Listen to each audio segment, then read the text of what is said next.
Oi pessoal, eu sou a Helena, tenho 55 anos, e hoje eu vou dividir com vocês uma história muito difícil da minha vida. Uma história sobre família, confiança e traição. Pode pegar um café porque essa vai ser uma conversa longa, mas necessária. Vocês sabem, eu sempre acreditei que família é sagrado. Que não importa o que aconteça, a gente sempre tem uns aos outros. Cresci ouvindo minha mãe dizer, Helena, família é tudo que temos nesta vida. Bem, eu estava errada. Ou melhor, minha mãe estava errada. Deixa eu começar do início. Eu e minha irmã Solange sempre fomos muito próximas. Somos filhas de empresários bem-sucedidos aqui no Recife. Meus pais começaram com uma pequena loja de tecidos nos anos 70 e construíram um império. Quando eles faleceram há 5 anos, em um acidente de carro que marcou nossas vidas para sempre, herdamos juntas um patrimônio considerável. 3 empresas, 15 imóveis, investimentos em ações e aplicações. Era para ser dividido meio a meio, como eles sempre deixaram claro em vida. Eu me lembro do dia do velório como se fosse ontem. Solange e eu nos abraçamos chorando, prometendo uma para a outra que cuidaríamos de tudo juntas, que honraríamos a memória dos nossos pais. Que ironia! Solange sempre foi a mais carismática da família, sabe? Aquela pessoa que conquista todo mundo com um sorriso. Desde pequena ela tinha esse domingo. Na escola, todos os professores a adoravam. Na faculdade, era líder de tudo. Eu sempre fui mais reservada, mais focada nos estudos e depois nos negócios. Era eu quem ajudava meu pai com a contabilidade, quem entendia dos investimentos. Solange era a cara da empresa, eu era o cérebro. Funcionávamos como uma dupla perfeita. Ou pelo menos eu achava. Talvez esse tenha sido meu primeiro erro. Eu sempre deixei que ela brilhasse enquanto eu ficava nos bastidores. E talvez ela tenha se acostumado a ser sempre o centro das atenções. Nos primeiros anos após a morte dos nossos pais, tudo parecia normal. A gente administrava os negócios juntas, tomava decisões em conjunto. Eu cuidava mais da parte financeira, contratos, investimentos. Ela do relacionamento com clientes, fornecedores e funcionários. Parecia a divisão natural. Funcionava bem, ou pelo menos eu achava que funcionava. Mas agora, olhando para trás, consigo ver sinais que na época eu ignorei completamente. Pequenas coisas que não faziam sentido, mas que eu justificava porque confiava cegamente nela. O primeiro sinal estranho foi quando comecei a perceber que alguns primos e tios distantes estavam diferentes comigo, mais frios. Nas reuniões de família, especialmente no Natal do ano passado, eu sentia um clima esquisito, mas não conseguia entender o porquê. Meu primo André, que sempre foi próximo de mim, mal me cumprimentou. Minha prima Júlia evitava ficar sozinha comigo. Era como se eu tivesse uma doença contagiosa. Mas foi com minha tia Márcia que eu realmente me assustei. Ela sempre foi como uma segunda mãe pra gente depois que a vovó morreu. Uma mulher doce, que cuidava de todos da família. De repente, começou a me tratar com uma frieza que me machucava profundamente. Eu me lembro de um domingo, depois do almoço na casa dela, quando tentei ajudar a lavar a louça como sempre fazia. Ela me disse, não precisa, Helena.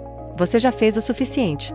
Quando eu perguntei o que ela queria dizer, se eu tinha feito alguma coisa errada, ela só balançou a cabeça e disse, Helena, você sabe muito bem do que eu estou falando. Mas eu não sabia. Eu realmente não sabia. E isso me deixava desesperada. Foi aí que as coisas começaram a ficar mais estranhas no trabalho. Documentos importantes começaram a sumir do escritório. Contratos que eu tinha certeza de ter guardado em determinados lugares simplesmente não estavam lá. Solange sempre tinha uma explicação plausível. Ah, deve estar no outro arquivo. O Dr. Roberto deve ter levado para analisar.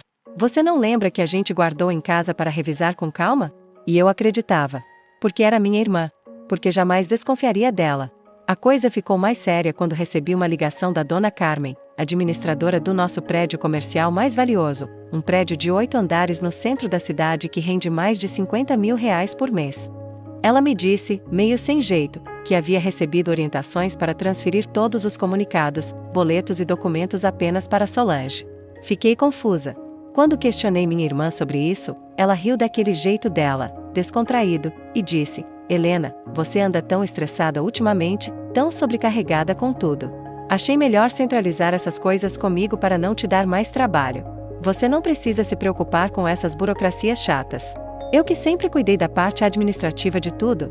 Eu que era formada em administração e tinha pós em gestão financeira. Aquilo não fazia o menor sentido. Mas o que realmente me acordou para a realidade foi descobrir, por acaso, que Solange havia marcado uma reunião com nosso advogado de família sem me convidar. O Dr. Roberto Mendes, que cuida dos nossos assuntos há mais de 20 anos. Eu tinha ido ao centro resolver uma questão no banco e decidi passar no escritório dele para tirar uma dúvida sobre um dos imóveis. Quando cheguei ao prédio, vi Solange saindo do elevador com uma pasta grossa de documentos debaixo do braço. Ela ficou pálida quando me viu. "O que você está fazendo aqui, Helena?" Ela perguntou, tentando esconder a pasta atrás do corpo.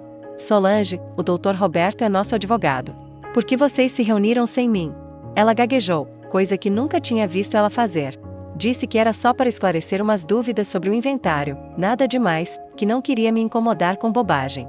Mas eu vi nos olhos dela. Eu vi medo. Eu vi culpa. Eu vi que havia algo muito, muito errado. Naquela noite, não consegui pregar o olho. Fiquei a madrugada inteira pensando, juntando as peças de um quebra-cabeças que eu não queria montar. No dia seguinte, tomei uma decisão que mudou minha vida para sempre. Liguei para cada um dos nossos familiares. Para a tia Márcia, para os primos, para os tios. Um por um. E foi aí que descobri a verdade mais dolorosa da minha vida. Solange havia passado 2 anos inteiros, contando mentiras sobre mim para toda a família. Não foram mentiras pequenas, foram calúnias elaboradas, histórias construídas com detalhes para me destruir. Ela dizia que eu estava com problemas psicológicos sérios desde a morte dos nossos pais. Que eu estava obsessiva, paranoica, tentando tomar controle de tudo. Contou para a tia Márcia que eu havia dito que ela era uma velha intrometida que só queria saber da herança. Mentira! Jamais falaria algo assim da tia Márcia. Para os primos, ela inventou que eu estava desrespeitando a memória dos nossos pais ao querer vender propriedades que eles amavam, especialmente a casa de praia em Porto de Galinhas onde passávamos os verões da infância. Ela chegou ao ponto de dizer que eu havia falado mal de cada um deles pelas costas, que eu os chamava de sanguessugas interesseiros. Que eu estava escondendo dinheiro da empresa, desviando recursos para contas pessoais. Minha própria irmã destruiu minha reputação na família inteira durante 2 anos, tijolo por tijolo, mentira por mentira. Mas o pior, o que realmente me fez sentir como se o chão tivesse se aberto debaixo dos meus pés, foi quando confrontei o Dr. Roberto no dia seguinte. Ele, coitado, ficou visivelmente desconfortável. Me contou que Solange havia procurado ele várias vezes nos últimos meses, alegando estar preocupada com meu estado mental. Disse que ela queria alterar alguns documentos da herança, argumentando que, devido à minha instabilidade emocional, seria mais seguro que ela ficasse como única responsável por administrar todo o patrimônio. Ela havia levado até cartas falsas, supostamente escritas por mim, com conteúdo confuso e incoerente, para provar que eu estava mentalmente incapaz. Gente, vocês não fazem ideia do que é descobrir que a pessoa em quem você mais confiava no mundo, sua irmã de sangue, estava te apunhalando pelas costas há anos. Que cada abraço, cada eu te amo irmã, cada momento que dividimos chorando a morte dos nossos pais, cada decisão que tomamos juntas, era uma farsa para ela. Eu me senti como se tivesse vivido em uma mentira por 2 anos inteiros. Graças a Deus, o Dr. Roberto é um homem íntegro. Ele me procurou antes que Solange conseguisse fazer qualquer coisa oficial e me contou tudo. Mas o estrago emocional já estava feito. Minha família inteira acreditava que eu era uma pessoa terrível. O confronto com Solange foi uma das conversas mais difíceis da minha vida. Quando mostrei para ela que eu sabia de tudo, ela não negou. Simplesmente disse: "Helena, você sempre teve tudo muito fácil. Sempre foi a preferida do papai, sempre soube lidar com dinheiro, sempre teve o controle. Eu só queria ter minha chance." Minha chance? Destruindo minha vida? Hoje, 2 anos depois de descobrir toda essa traição, estou aos poucos reconstruindo minha relação com alguns familiares que perceberam que foram manipulados. Tia Márcia foi uma das primeiras a me pedir desculpas, aos prantos. Alguns primos também voltaram atrás. Outros, infelizmente, ainda acreditam na versão da Solange. E isso dói, mas eu aprendi a aceitar. Mas sabe o que eu aprendi com tudo isso? Que traição familiar é uma das dores mais profundas que existem, mas também nos ensina lições que nada mais na vida consegue ensinar. Primeiro, confie, mas sempre verifique. Mesmo quando se trata de família, o amor não pode ser cego a ponto de nos tornar vulneráveis. Segundo, sua paz de espírito vale mais do que qualquer patrimônio. Hoje eu durmo tranquila sabendo que sempre agi com honestidade e integridade, mesmo quando isso me custou caro. Terceiro, às vezes, as pessoas que mais amamos são capazes das piores traições. Mas isso não significa que devemos parar de amar ou confiar. Significa que devemos ser mais sábios sobre como e em quem depositamos nossa confiança. E por último, família não é só sangue. Família são as pessoas que ficam do nosso lado nos momentos mais difíceis, que nos conhecem de verdade e nos amam mesmo assim. Hoje, Solange e eu não nos falamos mais. Ela ficou com a parte dela da herança e eu com a minha. Juridicamente, tudo foi dividido conforme a vontade dos nossos pais. Emocionalmente, bem, ainda é um processo de cura que acontece um dia de cada vez. Mas eu decidi contar essa história porque sei que muitos de vocês podem estar passando por situações parecidas. E eu quero que saibam, vocês não estão sozinhos. A traição familiar acontece mais do que imaginamos, e tudo bem sentir raiva, tristeza e decepção. O importante é não deixar que a maldade dos outros destrua nossa capacidade de ser bons seres humanos. Não deixar que a dor nos torne pessoas amargas. Gostaram dessa história da minha vida? Eu sei que foi pesada, mas às vezes precisamos falar sobre essas coisas difíceis.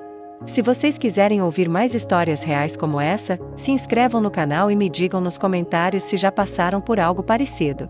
Sua história pode ajudar outra pessoa que está enfrentando a mesma situação.